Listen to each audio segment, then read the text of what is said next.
Macron during the first official state visit to Washington. The US president called the relationship between America and France a special one.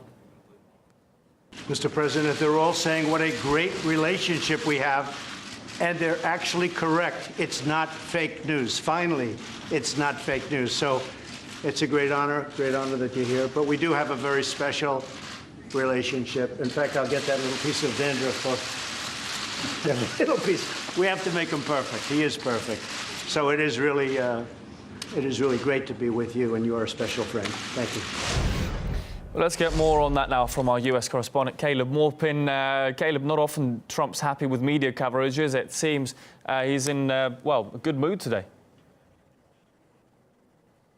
Well, it was certainly a colorful welcome given to the French president at the White House. However, the charm offensive didn't go exactly as many thought possibly was planned. Now, the French president stuck to his rhetoric about the USA being a guarantor of contemporary multilateralism.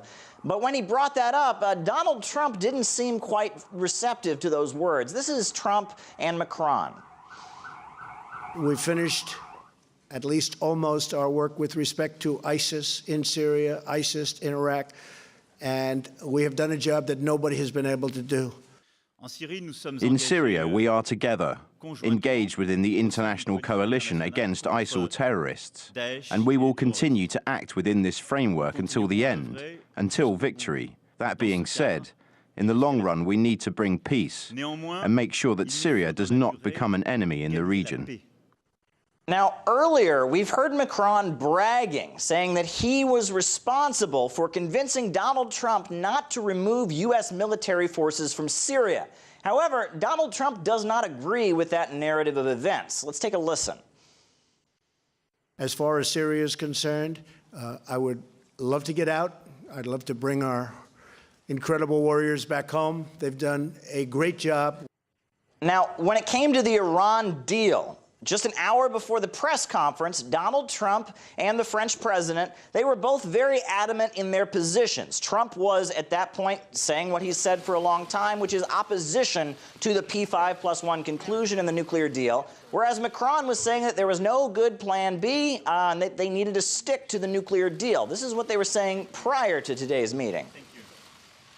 Thank you very much, Mr. President. People know my views on the Iran deal. It was a terrible deal. It should have never, ever been made. We could have made a good deal or a reasonable deal. The Iran deal is a terrible deal. We have to take it as a part of a broader picture, Sure. which is security in the overall region. It's insane. It's ridiculous. It should have never been made.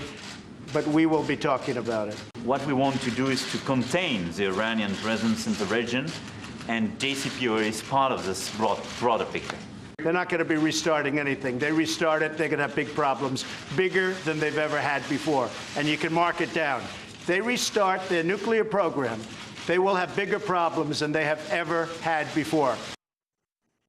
But just an hour after sitting down with the Donald, it seems that Macron has changed his tune somewhat. This is Macron after meeting with Trump.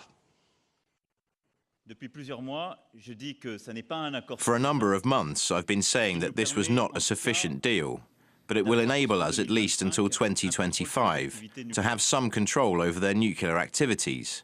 We therefore wish to work on a new deal with Iran. Mr. President, you were saying that there was no plan B, that the Iran deal was to be preserved. Now you're talking about a new deal with Iran. Why did you change your mind? When I said there was no plan B, I usually refer to the fact there is no planet B. It was about climate change rather than Iran. What do you have as a better option? I don't see it. What is the what-if scenario? Or your plan B? I don't have any plan B for nuclear against Iran. Certainly a key relationship, especially given those recent events in Syria, of course, as well. RT's Caleb Morpin there from Washington giving us the latest on Macron's